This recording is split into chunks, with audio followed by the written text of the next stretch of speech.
Hey, it's Alex Radcliffe from Board Game Co. I'm a quackalope.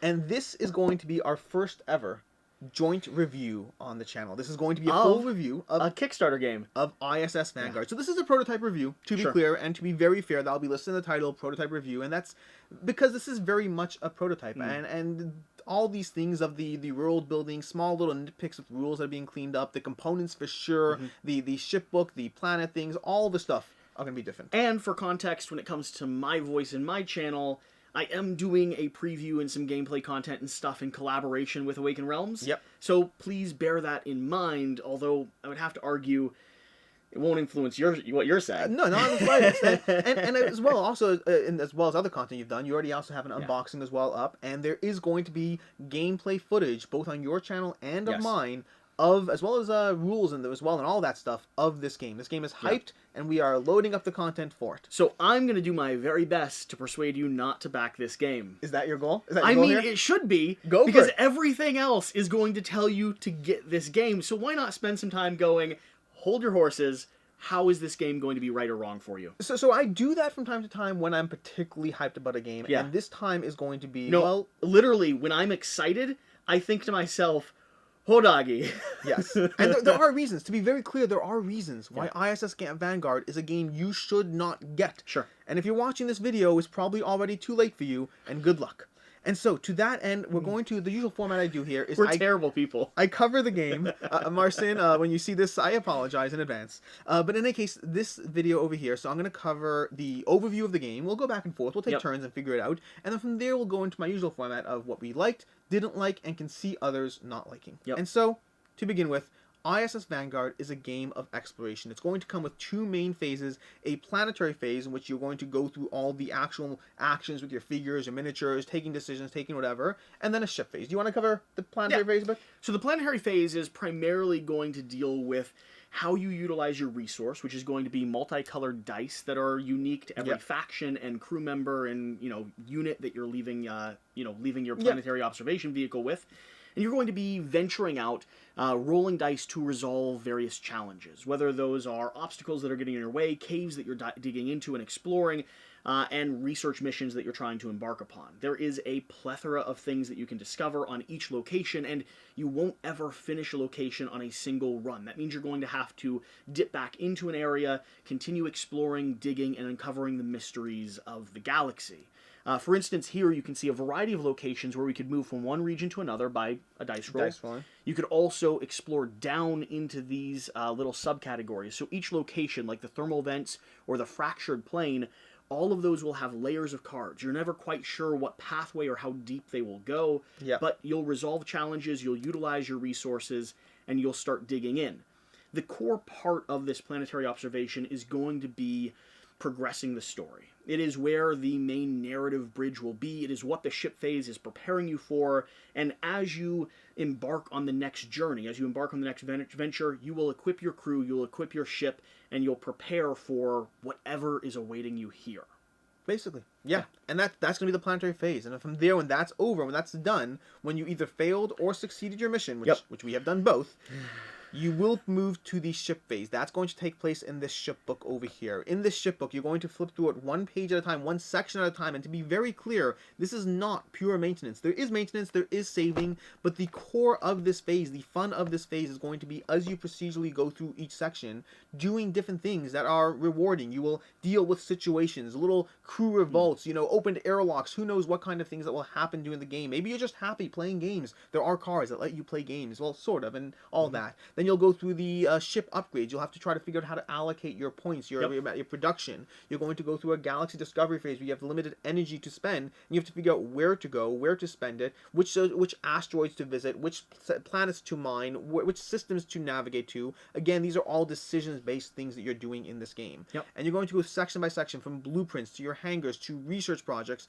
doing all those things. Then, of course, leveling up your crew as well. There'll be a final section where you can add new crew to your sections in the game, level up your crew, utilize them for different things, and that's basically it. That's a short, condensed version of that phase. Now, one important element here for me, maybe not as important for you, is there is still narrative elements here 100%. from, you know, remembering the sacrifice that other crew members have you know, experienced, to spending some of your research point or energy points on trying to land on asteroids or exploring new parts of the galaxy. The story doesn't stop when you leave this planet. Even though this is where the primary part of your narration will be, this is full and rich of detail, lore, and experience. And 100%. And the reason it is important for me, I'm glad you brought it up, is not because I'm pulled in by story. Story can add to me, but so many of these cards, I would argue most of these cards, provide you some form of text that is a hint, but not any certainty of what's to come. Even when you are upgrading things, when you're handling research projects, when you're figuring out what ship upgrades to do, when you're handling situations,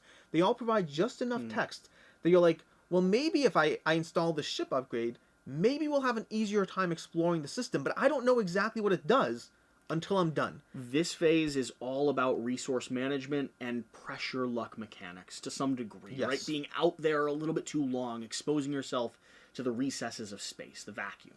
This is going to be the depth of the strategic puzzle, planning for the future, doing, you know, everything you can to make sure that that narrative doesn't crumble. Both of them are pretty darn incredible. And with that, we get into the section. To convince you not to back this game. No. Do not back this game, whatever you do. We'll get to that soon. We'll get to the not great. backing. I'm ready. I'm so ready. I start with what I like, but I will get into what I didn't like and what might make this not a game for you as well. And so to begin with, Jesse, what did you like about this game? So, right away, this game has immersed me in the narrative and the story. And if you 100%. Know what I love, I mean, that is going to be the initial selling point. I'm not necessarily a space person. I don't love alien races or galaxies unknown, but what I do love is that hidden call inside of, like, the human being, right? The idea that there is a lost space index or a code or a map that's embedded in our DNA, and we're venturing to discover that. You had me at hello. This game does that. It executes on that. In the experiences that we've had in this prototype alone, the moral consequences and the way that we're experiencing the universe dip into some of the most memorable experiences I've had with some of my favorite sci-fi books. Yes. I'm thinking Ender's Game. I'm thinking you know Xenocide and Ender's Shadow and the consequences that exist when you come in contact with things you don't understand. I'm so drawn into the lore of this game already. You know, 100%. I just can't get enough of it. I had as my first point the idea, that exploration, that narration, that story, and then my second point, directly tied to that first one, is the aspect of real consequences in this game. Yeah, there are things. This is not a game where you're like, oh, choose path A, choose path B. This is a game where after a few instances of choosing path B wrongly, you realize that your little choice has a real consequence in this game. Real people, well, not real people, fictional people who died, races that things may or may not have happened to. There are your crew does not. It's not like your image recycles. You remember them and have to pass the page of those that you've lost every time you go through this manual. Yeah, there are real consequences, real story, real exploration, and it does so in typical Awakened Realms fashion. The world building here is absolutely amazing, it's insane. And that's from a prototype. I mean, this is insanely impressive for a prototype. The second thing. And this will actually be something that I've been critical on Awakened Realms for in the past. Really? This is accessible. It is. In an uncomfortable way. Well, that too. Yeah, like, no, seriously, you sat down and we did a teach on camera. If you haven't seen that video, or if it's not out yet, take the time to go check out that How to Play. That 30 minutes had me ready to play the game. And really, I can go home and run this. I can function now. 100%. That is pretty remarkable. It is incredibly accessible. A few nitpicks along the way. I'm 7 hours into this game at this point. Yeah, and which on a prototype, can we just note 7 hours in? Yeah, that's pretty impressive. It's pretty impressive, and I will say that I have had a dozen rule questions, if not more, but only one or two of them have actually mattered. Only one or two of them actually needed clarification. The rest of them were like, well, I'm not entirely sure how to handle this. Let me just do this, and I'll figure it out later. Tainted Grail was fun, but took a little bit of work to get started, to understand the balance mechanics and the pressure system. And other fields, I'm hearing the same thing. The first hour or so is the prologue. It does what this is trying to do, where it executed on bringing the rulebook out and into the game, but it did so that lengthened that play cycle. I really like how they've... Like, it's as if they've learned from everything they've done in the past, and improved upon some of the things that I was the most critical of. And my understanding is they're trying to basically entirely eliminate the rulebook. The ship phase has all the rules in it for each section as you go, as well as the highlighted text to quickly make it accessible. This section over here, the main planetary phase, is going to require a bit of a tutorial sequence, but they're trying to have the rules as clearly and concisely, they don't want a 30-page rulebook in this game. They want to make it accessible, and I think they're already many steps towards that goal. And the last thing for me, I have one more thing for things I like, and this is not going to be a surprise, the concept of powers and abilities.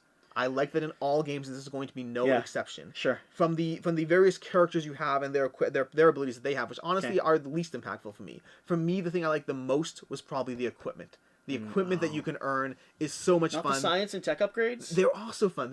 Honestly, it's all fun. The science and tech upgrades. You're like, let me spend an energy point to unlock this thing over here, and now suddenly I have extra energy every round. And let me guess, you love the fact that it is hidden in flavor text. It's hidden in flavor text. And you don't know what puzzle you're solving until you've explored it. I love it. It stops it from being a perfect min-max puzzle, and it adds, similar to the things I touched upon in other fields, that idea of trying to make a game that is not, here's this mask and here's what it'll do, but rather make a decision, make a judgment call. We'll give you just enough flavor to guide you in the right direction, but there's no certainty in this world. And I love the powers and abilities across every section of the ship book, across the equipment and character abilities in this phase. It's all fun for me. Can I label one other thing before we move on? Before we trash this game and tell people why not to back it? Listen. In this ship book, one of the things I didn't expect to be as consequential and interesting to me as it is the consequences of your crew being disrupted, being hungry, or starting a religion, and they're not major plot points, but they're just enough to give the crew personality. And they're impactful. They give the ship flavor, in my mind, as a lore person. Yes. And you're right. They're just enough to really, really bother you.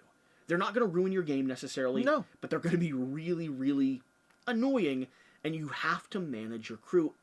That works so well. It's not overbearing. It's not complicated. They could have done this whole system where you're imagining the emotional state of every single one of your members. They don't. There's a card that cycles, and as time goes on without you addressing or dealing with certain elements, things start ratcheting up, and you have to make a decision. Do you feed your crew, or do you quell the religion that's starting to form? Do you give them a safe place to stay and sleep, or do you introduce some sort of And the worst part here, for me, is going to be some of these things I kind of want to see how they play out. Sure. But that's probably not good. It's probably not good. Well, the game I walked in on, you were letting everyone starve. So I wasn't letting them. I had successfully quelled a bunch of other things. It's not what the crew has told me.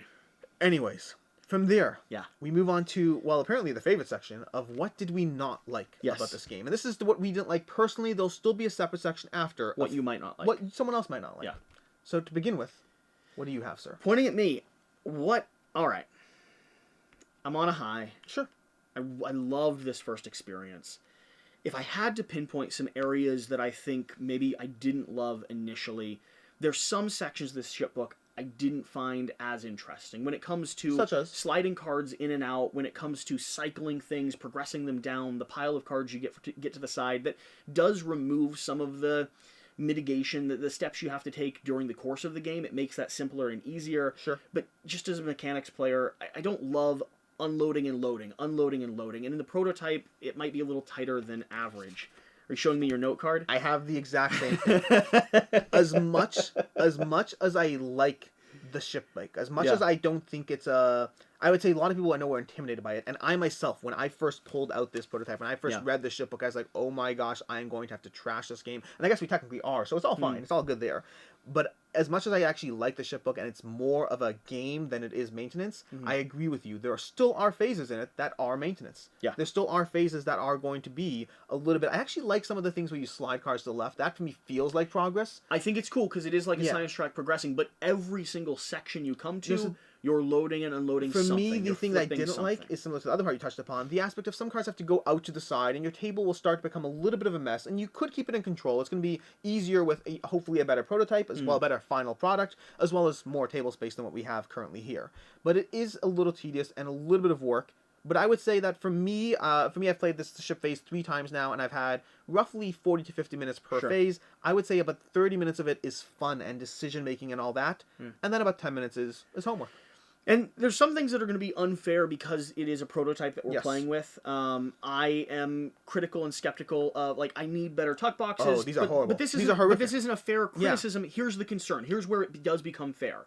Managing your system, managing your crew will require you tucking dice away, tucking cards away, tucking crew members away, sliding them into other cards. Like, there is some management to keep that organized so you don't have a lot of upkeep when you come back. Sure. And I know Awakened Realms will do everything necessary to give us a secure and easy way to do that.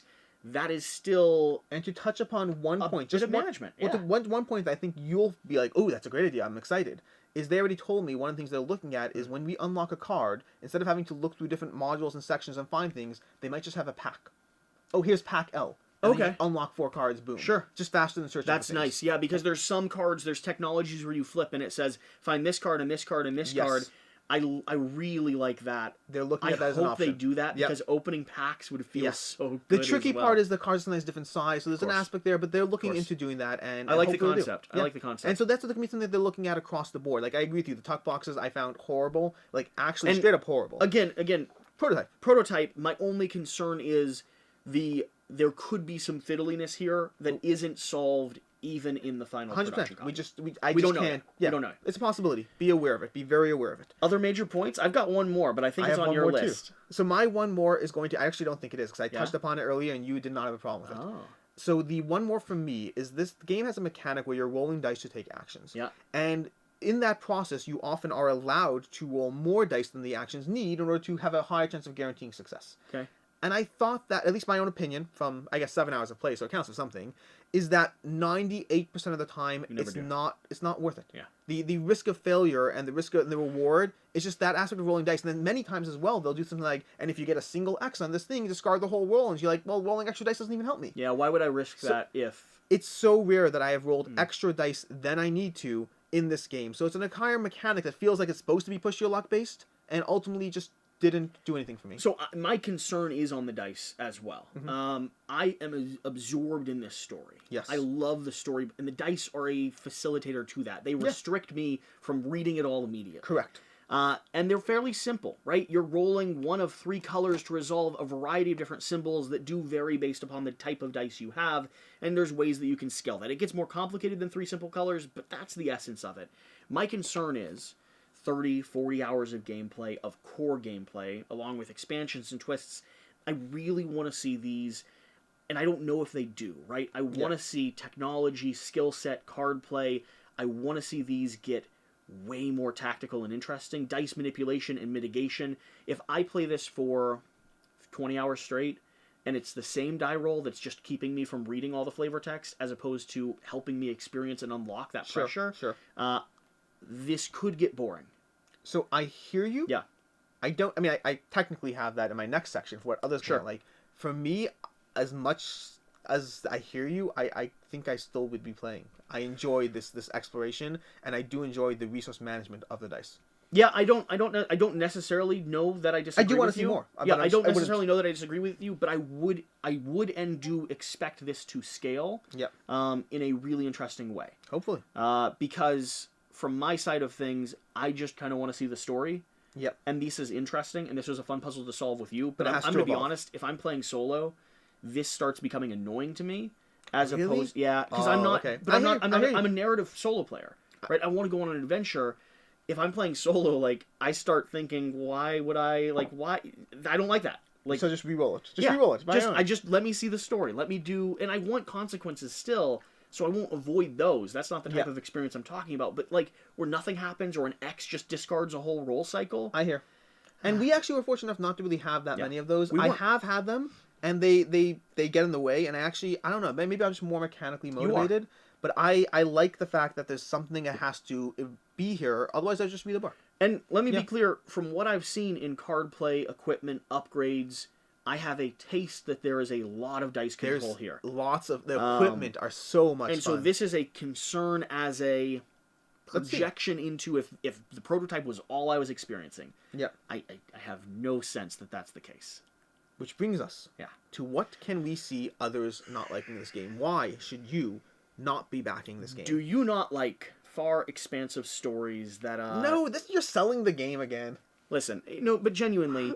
this is a narrative-driven game. Yes. And while you're not a narrative player and you've still enjoyed it, and I've loved it as a narrative player, if someone really just doesn't want to sit down and explore a story or listen to the app with audio narration and... It's not for them. No, it just up. wouldn't be. 100%. It just wouldn't be. If don't get charmed by miniatures and beautiful artwork if you don't like storytelling. I have 1 point, and only 1 point, because I think any other point would be so minimal compared to that 1 point, and that's what you're saying. This game is mechanically weak. Now, it's not bad, not in the slightest. It's mechanically light. Light. I wouldn't say you're weak. right. You're right. Light is fair. I think it is a strong mechanic game. Sure, I agree with but you. it is a lightweight mechanic game. It's going to fall into the realm that Seventh Continent did for me, where there are mechanics, and to me, as a mechanically driven player, the mechanics are necessary for me. I like them. I like having some sort of system I have to manage, and the upgrades and abilities make that all the more fun. But completely what you said. If you are not pulled in by a story-driven game, if you have not liked Tainted Grail, Etherfield, Seventh Continent, any other story-driven game, there are better games to play. Sure. This is an expansive system, a complex and immersive system with real consequences, real exploration. A thing that Jesse and I, before this review, were literally talking about how we want to keep playing. We like this. We're pulled in. It's fun. It's fun to play it solo. I play the solo now and with you. Both have been supremely enjoyable. Significantly better two-player than Seventh Continent ever was. Yeah. And I don't want to play Seventh Continent with more than one person. 100%. And despite all that, despite our personal interest in the game, all I want to do is play this with you more. This is fun. I want to. We will play. We'll have to do an actual review when the actual game comes. Oh no, it'll happen. Yeah, but all our hype aside, if you are not pulled in by a narrative experience, this is not the game for you. I just can't see it. No, and that's the biggest point I'm making. Now, your comparison to Seventh Continent, I think, is fair in the overall presentation, the discovery, the exploration. Oh, it's vastly different. I think this is a way stronger game than Seventh Continent, especially at multiple players. I think this is actually more aligning with Seventh Citadel. In the legacy, Seventh Citadel is took the core Seventh Continent and started building more of a legacy, more of an ongoing system. I don't know what they do exactly because I didn't really get to experience that in the prototype, but I think they're more in alignment with those two than Seventh Continent itself. But I agree with you. For the same reason that I actually recently just decided to get rid of Seventh Continent because of Seventh Citadel. Similarly, I agree with you. This takes that and makes it a better game. Another good reason not to back. Do you have narrative-driven games on your shelf that you're not currently playing? If so, get rid of some of them before you get this one. Sell those to buy this one. Yeah, I agree with that. If you're not willing to sell the others, then maybe don't get this one. These experiences so far have come in at, and you could divide the planet phase and the ship phase depending on the table setup you have, but I would say that 230. Possibly even less than that. The ship phases for me have come in consistently at around 40 to 50 minutes. Sure. I think that would potentially get quicker, although I don't actually want to rush it. It's not something I'm rushing to. It's a game. Yeah. And then the planet phases for me have been an hour, and then 2.5 hours, and then about an hour and a half. So coming in at that hour and a half to 2 hour mark, I would say is what you can expect. And that, honestly, in narrative games, is pretty decently accessible. And yeah, I'm being pulled in by this one. Although you shouldn't be, clearly. That's what more reasons not to back. We promised we promised we'd say things. If you're financially irresponsible and you're putting it all on credit cards, yes, don't do that. No, maybe don't do that. What else? What else do we have? Can we attack it for we didn't like the cover? I agree. Like I like the cover, but we wanted the other one. We wanted the other cover. We did. We wanted the other cover. If you wanted the other cover, don't back this game. No, but also, I think those are main points. Campaign games. If you're overwhelmed with campaign games, you don't necessarily need another one. Although I do like this one a lot. If you don't like, you said you're not interested at 4 players. I know. I've never played this one at 4 players, and I haven't played it at 3 players. So like when we first started, you were like, I don't know if 4 players is where I want to sit down with it. I got to be honest. Now that I've experienced it, you think you'd be fine with it? Yeah, I'd be willing to try. I think I would be perfectly fine with it. I don't know that I want to play this solo. Oh, interesting. Which you might have to. Which you do. I might have to. By the way, speaking of which, when we actually put the gameplay up on our channels, if Jesse's video gets 1,000 thumbs, apparently he's playing it solo. So yeah, and another adventure campaign from this prototype. I don't know that solo is where I want to experience this game. It is lightweight enough that I want to tell those stories with people. Like, that is the adventure for me. I definitely preferred it with you, but I really enjoyed it solo too. See, on my side of things, I think 2 is great. 2 is great. 3 and 4, I'm really compelled by. I am more than willing to try them. I would just be skeptical that they add more than they potentially drag things down. Could be. Every decision is now a 4-player discussion instead of a 2-player discussion. Yes. Potentially, which could be a good thing. That could add to your experience. For me, it's like sitting around a crew. Well, which they have that as a mechanic in the game. They have aspects of who decides certain things in case people can't agree, which is cool. And that. Anything else we can possibly do to convince them? I do feel like I'm too positive. You know what? I'm fine with that. I literally, and this is part where, I mean, it sucks, but like, I opened this prototype and I read the whole planet phase and I was like, this is fun. Let me do this tutorial. This is excellent. Yeah. And then I opened the ship book and I was so intimidated by this thing. I was like, I don't understand how I'm going to get up on camera and then tell people, don't worry, go through these many pages of maintenance.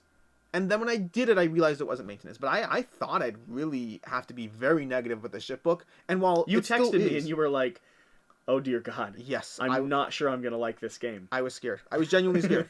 And then again, to be very clear, still is maintenance here. It does still fall into the category of things that I didn't like as much as I think I could have. But not nearly what I thought it was. And most of it is gameplay that I not only didn't like, I genuinely love. Yeah. This Tainted Grail is my favorite Awakened Realms game. I haven't played that one yet. I'm not the biggest fan of Nemesis because of the thematics of it. I think it's a really cool experience. I'm compelled by Etherfields. I still haven't dug in enough. Where is this one sliding for you? This is I mean, the prototype of this has me as pulled in as Tainted Grail did the first time I played it. Well, I mean, I haven't played Tainted Grail. I'm compelled by that. I've played this game. I don't need to be compelled by that. I'm compelled by this. I think that's everything. We did a horrible job not selling you in the game. Although, again, there are reasonable points. I know all the Discord members that are yelling at me. I'm so sorry. No, there are reasonable points here. If you back this game and you say, I don't like We're not stopping experiences, because we just feel like we should be more critical. But yeah, there's it is not what it a is. lot.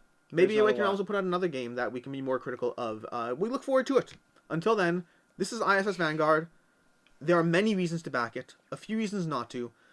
Pay attention to all the things we said we didn't like. They are very real criticisms that you should be aware of. But also, I love this game. I am 100% adding it to my collection. And I am probably going... Oh, last thing, this is real advice. Okay. I'm going all in on this game. There's no question in my mind. You probably shouldn't. You probably don't need to. 30 to 50 hours of content. What is it? 20, 30 hours of content? Yeah, whatever it is. That's core game. Core game. That's more than enough for you. You don't need to go all in. That's true. But I am. Yeah, all right. For those of you that have made it to this point that want more information, we have gameplay coming out. I probably have a solo gameplay coming out. We have the how to play from Alex there. Yep. The channel, what was the channel that was doing all the walkthroughs with Marcine? The On Table. I'll include a link to her channel down below. Some incredible work coming out from her. And if you haven't subscribed to her yet, look at her past roster. Seriously, like she has insane first off, stuff. The fact that she has access to Awakened Realms right there to do some in-studio stuff, incredible. She's going to be your first point of coverage, as far as I can tell, moving forward. But also, her roster's really good, so double check that. But we're very positive. Do your due diligence. If you're trying to convince yourself not to back this, watch some gameplay, watch the how to play, dig into what this game is, and then go all in. No, don't go all in. No, that's it. We have to cut this. Until next time, have a good one. Jesse, you're the worst. Thanks.